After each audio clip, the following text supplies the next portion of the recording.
Mohon tanya Ustadz, masa COVID-19 ini menjadi dua kubu, dua orang yang berbeda. Pertama yang percaya COVID itu ada, yang kedua COVID hanya sebuah konspirasi saja, dan ini bukanlah sebagai pilihan ganda. Maka mohon nasihat Ustadz terkait dengan hal tersebut di atas. Jazakallahu khairan. Nah, orang yang menyatakan bahwa COVID itu tidak ada, hanya konspirasi, itu orang yang mengingkari matanya sendiri atau mengingkari telinganya sendiri. Karena semua sudah kita dengar dan kita tahu dari sekian negara dan korban-korbannya dan berita-beritanya sudah sangat tidak kita katakan viral, kita katakan dengan mutawatir di semua negara, bahkan di Saudi sendiri.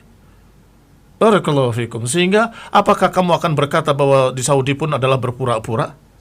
Itu terlalu berlebihan dalam bersuudzon kepada satu umat. Artinya, siapa yang menyalahkan seluruh manusia, maka dia yang paling salah.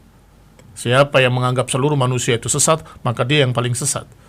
Barakallahu fikum. Alhamdulillah, perkara itu sudah tidak bisa dibantah, memang ada kenyataannya. Taib. Sekarang bagaimana kita sikapi kalau memang itu ada?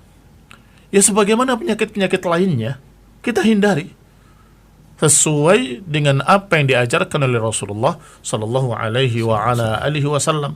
Dan alhamdulillah dalam hal ini bimbingan dari pemerintah kita juga sama, fatwa-fatwa dari para ulama juga sama, sehingga alhamdulillah ada kejelasan yang terang benderang seperti matahari. Fir minal mujzum firaruka minal asad.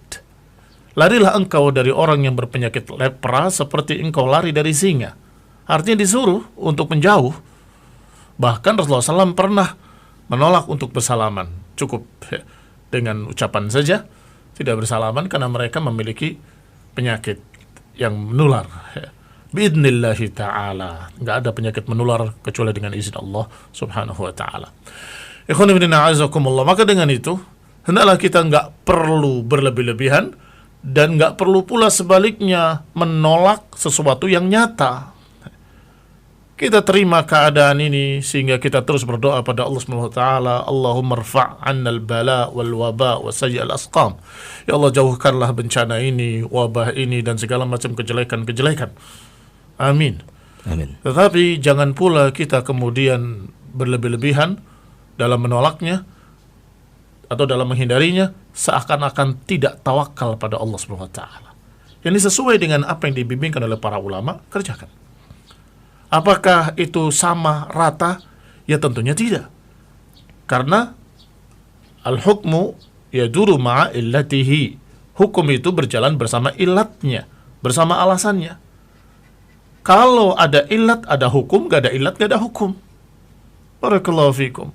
Kalau ilatnya adalah kekhawatiran penyakit, sedangkan di dalam kampung atau di dalam daerah kita ini adalah sesuatu yang sifatnya homogen, semuanya sama, tidak ada yang berpenyakit dan tidak ada yang masuk dari luar, sudah ditutup semua oleh penguasa setempat, berarti dia aman. Maka mereka melakukan kegiatan seperti biasa, sholat berjamaah, sholat Jumat seperti biasa. Tetapi ketika sudah ada yang masuk ke dalamnya dan sudah terkena 2, 3 orang, 4 orang, maka mulailah di sana sudah tercampur, sudah heterogen lagi, maka saat itu kita tetap atau kita kembali kepada kehati-hatian kita. Barakallahu fikum. Wallahu ta'ala a'lam. Baik, sesi tanya jawab sudah berakhir dan sebagai penutup Ustaz, barangkali ada yang ingin disampaikan terkait dengan bab 1 ini Ustaz, barangkali ada tambahan nasihat barangkali sebelum kita tutup. Saya kira cukup, alhamdulillah. Alhamdulillah. Bahwasanya kita harus bersikap tengah, jangan ifrat, jangan tafrit. Jangan terbawa dengan pemikiran-pemikiran khawarij yang memang didasari kebencian pada penguasa dan kebencian pada ulama sekaligus, sehingga mereka menyalahkan seluruhnya. Ulama salah, penguasa salah, sehingga ditolak semua berita-berita yang sesungguhnya perkara yang sudah mutawatir. Jangan pula kemudian kita jadi orang yang kaku karena kita tidak melihat fikihnya, kaku karena kita melihat pokoknya. Dengan kata lain dalam bahasa fikih dikatakan dohiri. Dohiri itu pokoknya